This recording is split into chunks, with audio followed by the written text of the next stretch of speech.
राजस्थान में 16वीं विधानसभा का तृतीय सत्र जो है वो लगातार शुरू है। बुधवार यानी आज राजस्थान विधानसभा में प्रश्नकाल के समय ही हंगामा हो गया। हंगामा किस बात पे हुआ कि मारवाड़ जंक्शन के पूर्व जो एमएलए थे, विधायक थे खुशवीर सिंह जोजावर, उनको लेकर हंगामा हुआ। वर्तमान जो एमएलए हैं बीजेपी से केसरराम चौधरी, उन्होंने आरोप लगाया कि उन्होंने 240 बीघा ज़मीन खुद कर ली और बिना किसी तथ्यों के। हाल फिलहाल खैर मेरे साथ तो खुद वो पूर्व विधायक जो हैं खुशवीर सिंह वो मेरे साथ मौजूद है। मैं उनसे बात कर रहा हूँ, पूरी चर्चा कर लेते हैं कि क्या विशेष मुद्दा रहा, क्या जो उन पर आरोप लगे हैं उनमें कितनी सच्चाई है और क्या वो कहना चाहेंगे। खुशवीर जी, आप पे आरोप लगे हैं विधानसभा शुरू सत्र होते ही प्रश्नकाल में ही केसरराम चौधरी ने आप पे आरोप लगा दिए 240 बीघा जमीन को खुद करने का, क्या कहेंगे आप इस पर? ये मात्र राजनीति चमकाने का मामला है। ये आज का मामला नहीं है। ये जब देश आज़ाद हुआ उसके बाद में कानून बना था और उस कानून के अंतर्गत जो उस वक्त जो जागीरदार थे, रियासतें थी और जागीरदार थे, उनको राजस्थान विधानसभा में कानून के तहत उनकी निजी संपत्ति और उनकी खातेदारी ये अलग अलग थी। तो उसके तहत दो तरह की उस वक्त ज़मीन होती थी जागीरदारों के। एक जिसमें जागीरदार के नाम से ज़मीन होती थी, उस ज़मीन के उनका नाम पहले अंकित होता था फला व्यक्ति के नाम से जागीरदार, फिर उसके जागीर का नाम अंकित होता था। वो तो होती थी उनकी निजी संपत्ति। और एक होती थी कि जागीरदार फला गांव, तो उसमें होता था वो जागीरदार उस ज़मीन का कस्टोडियन के रूप में काम करते थे। वो सरकारी ज़मीन होती थी, पब्लिक की ज़मीन होती थी और वो उसमें उनका अधिकार नहीं होता था। वो पब्लिक की ज़मीन थी, सरकार की थी और सरकारी वो कस्टोडियन के रूप में, उसका संरक्षक के रूप में काम करते थे। ये जो आज मुद्दा उठा 240 बीघा अंजी की ढाणी ग्राम राजेश्वर गांव के ऊपर, हमारे माननीय विधायक साहब ने जो ये मुद्दा उठाया है, ये राजनीति द्वेषता से है। और इनको भी मालूम था कि गांव वालों ने इनकी खुद की ज़मीन के लिए कोई शिकायत कर रखी है पीएलपीसी पाली में, पब्लिक लैंड प्रोटेक्शन सेल है, उसके अंदर वो कुछ शिकायत है। और एक इनके सेम के नाम जो ज़मीन है वो किस तरह से हस्तांतरित हुई है, उन्होंने सोचा कि ये बात आने से पहले मैं विधानसभा के अंदर इस तरह की बात रख दूं जो लोग इशू डाइवर्ट हो जाए। ये जो ज़मीन इन्होंने 240 बीघा की बात की है, इसकी CID-CB द्वारा आज से 2 वर्ष पूर्व जांच हो चुकी है और विभिन्न न्यायालयों में इसका फैसला हो रखा है। सीलिंग का, जब सीलिंग एक्ट लागू हुआ था और सीलिंग का फैसला न्यायालयों द्वारा होता था और विभिन्न न्यायालयों में ये फैसला हो चुका है। मेरे पिता के नाम वो भूतपूर्व जागीरदार थे, तो अब उनको तो मैं मिटा नहीं सकता हूँ, थे, उनका पुत्र हूँ और गर्व है मुझे कि मैं भूतपूर्व जागीरदार का पुत्र हूँ। ये गर्व है। मैं गोद गया वो अलग चीज़ है, लेकिन ये विभिन्न न्यायालयों में इसका फैसला हो चुका है। दूसरी बात जो इन्होंने ये कही थी कि 2 मृत्यु प्रमाण पत्र के आधार पे इन्होंने वसीयत पे जमीन कर्नाटक से, बेंगलोर से मंगवाया है 94 में और 95 यानी 1995 में जोजावर जो वहाँ पे है वहीं से जारी होना बताया। तो मैं आपको कहना चाहता हूँ इसकी भी CID-CB में जांच हो गई और जांच में जो सरकारी दस्तावेज है वो काम आएंगे। ये अपनी फाइल में 50 तरह के सर्टिफिकेट झूठे बना के, गलत बना के और टेबल करते रहे। विधानसभा में आज का मैं टेबल करता हूँ, कर दो टेबल। आप अपनी तरफ से 50 तरह के आप सर्टिफिकेट बना के पेश कर सकते हो, कौन रोक सकता है? आपका अधिकार है। लेकिन कानून में तो वही चीज़ होगी, जो सरकारी दस्तावेज होंगे वो काम आएगा। तो सरकारी जो दस्तावेज है उसके अंदर जो सर्टिफिकेट है वो एक ही सर्टिफिकेट और वो बेंगलोर से जारी हो रखा, वो सर्टिफिकेट उसी के आधार पे वसीयत पे ज़मीन हस्तांतरित हुई, नियमों के तहत हुई है, कानून के तहत हुई है। बिना नियम और बिना कानून कभी ज़मीन का हस्तांतरण नहीं होता है। इनको पूछो सेम की ज़मीन आपने किस आधार पर हस्तांतरित करवाई? आप रहने वाले धनला गाँव के और मारवाड़ जंक्शन में जाके किसी के पास खेती कर दी और उन व्यक्ति का गुजर जाना, वो वहाँ नहीं रहना, अजमेर रहना, और वहाँ गुजर जाना उनका, और उसके बाद में वो ज़मीन आपने अपने नाम हस्तांतरित कैसे करवाई? बता दो, आप इसका जवाब दे दो कि क्या आपने रजिस्ट्री के जरिए करवाई? वो जाति के दूसरी, आप जाति के दूसरे, हक तर्क भी नहीं हो सकता है, परिवार में ब्लड रिलेशन हो तो हक तर्क हो सकता है, तो वो आपने कैसे करवा ली जमीन? मैं ये प्रश्न पूछना चाहता हूँ।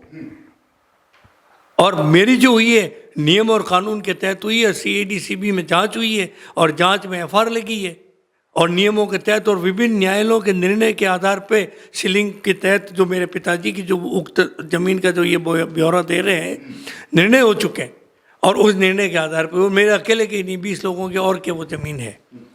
एक सवाल यहाँ पे ये भी खड़ा किया है कि जो पटवारी का रिकॉर्ड बोल रहा है जमीन आवंटन का और खुर्द करने का, उसमें कोई नियम नहीं लगे हुए हैं। ये अपने मन से कुछ भी कह दें, जो नियम है कानून के तहत ही जमीन का हस्तांतरित होगा।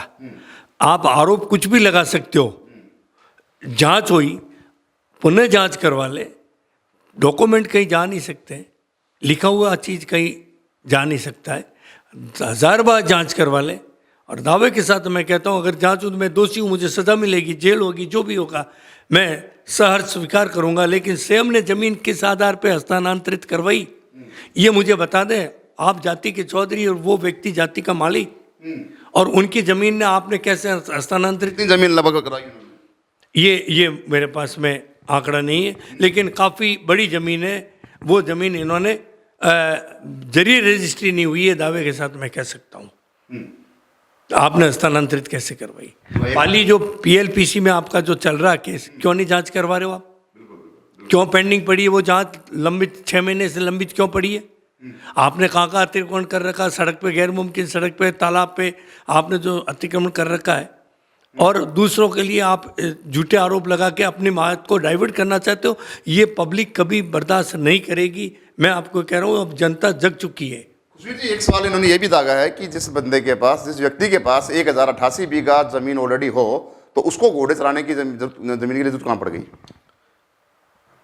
उस वक्त उनके पास में मेरे ख्याल से 5000 बीघा जमीन थी, उनको मालूम नहीं है। 1088 करके क्यों कम कर रहे हो? हमारे पास 5000 बीघा जमीन थी, गर्व से कहते हैं, और पर्सनल प्रॉपर्टी की हमारी और है, उसका प्रकरण जागीर कमीशन में चल रहा है हमारा, तो उसमें क्या है?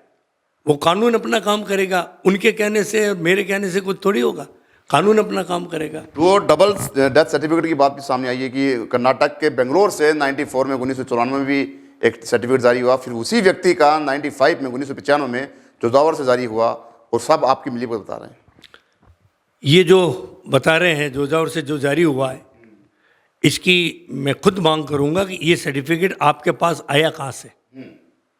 क्या ये सरकारी दस्तावेज में है? अगर नहीं है तो फिर मैं मानहानि का भी दावा करूंगा कि आपने ये जो सर्टिफिकेट पेश किया सिर्फ और मेरी छवि खराब करने के लिए। अगर मैं गलत होता और 2 सर्टिफिकेट होते तो मैं कभी का जेल में होता। कानून से आप बच नहीं सकते हो, कानून की नज़रों से नहीं बच सकते हो आप। कानून अपना काम करता है, और आरोप लगाना अलग चीज़ होता है। और मैं तो ये पूछता हूँ, आपने वो दूसरा सर्टिफिकेट कहाँ से प्राप्त किया है? क्या जोजावर के ग्राम पंचायत के अंदर वो दस्तावेज में दर्ज है? और आप कहाँ से लेके आए? क्या मेरे जो दस्तावेज है, CIDCB ने जो जांच की है, उसमें ये वो अंदर ये सर्टिफिकेट है क्या? वो एक ही सर्टिफिकेट है जो बेंगलोर से जारी हुआ है, वो सर्टिफिकेट है, और उसी के आधार पे ये हस्तांतरित हुई है उक्त भूमि। हुजूर जी, एक अंतिम सवाल आपसे कि CBI जांच भी बैठी थी आपके इस पूरे मुद्दे को लेकर 2 साल पूर्व, जैसा कि आपने पूर्व बताया, तो क्या विशेष तथ्य सामने आए थे CBI के सामने जिसके कारण उनको इस मामले पर FIR लगानी पड़ी? इन्होंने एक मुकदमा दर्ज करवाया था किसी से मिलकर मेरे विरुद्ध में कि साहब ये गलत तथ्यों के आधार, जो आज बात कही इसी आधार पे उन्होंने वो मुकदमा दर्ज कराया था। जब मैं विधायक था तो जांच CIDCB के पास जानी थी, स्वाभाविक है, और CIDCB ने 1 साल तक जांच की है। एक दस्तावेज उन्होंने खंगाले हैं, एक जिस कब ये उक्त भूमि हस्तांतरित हुई है, किस किस के नाम से हस्तांतरित हुई, किस आधार पर हस्तांतरित हुई है, और किस न्यायालय के किन किन न्यायालयों का फैसला हुआ है, वो उन्होंने संपूर्ण तथ्यों की जांच करके वो दस्तावेज के अंदर उन्होंने रखे और फिर उसके बाद में एफआईआर लगी है। अब इस पूरे मामले को लेकर आप अंतिम में एक शॉर्ट में क्या कहेंगे आप? ये सिर्फ और सिर्फ बौखलाहट है वर्तमान विधायक साहब की। और मैं पिछले 1 वर्ष से मैं मध्य प्रदेश में खेती कर रहा हूँ, मैं वहाँ अधिकांश वहाँ रह रहा हूँ। और अभी 1-2 कोई कार्यक्रम थे तो मुझे पब्लिक ने बुला लिया, और पब्लिक का जो प्यार और स्नेह जो देखा है तो इनको लगा कि यार ये तो आज भी हारने के बाद में भी पॉपुलर है, ये जहाँ भी जाता है इसको मान सम्मान मिल रहा है, जनता आज भी इसको चाह रही है। तो इनके हिसाब से तो ये सोचते हैं कि ये तो एक कोने में हमेशा के लिए पड़ा रह जाए। ये इनकी सोच है, इनकी विचारधारा है, और ये इनकी सोच है, कुछ भी सोच सकते हैं। तो मैं तो इतना ही कहूँगा अंत में कि कानून अपना काम करेगा, जांच करेगा, और निर्णय जो है वो जनता के हाथ में है। जनता गुण का जो निर्णय वो जनता करेगी, और कानून का है वो कानून के दायरे के तहत जांच होगी और काम होगा।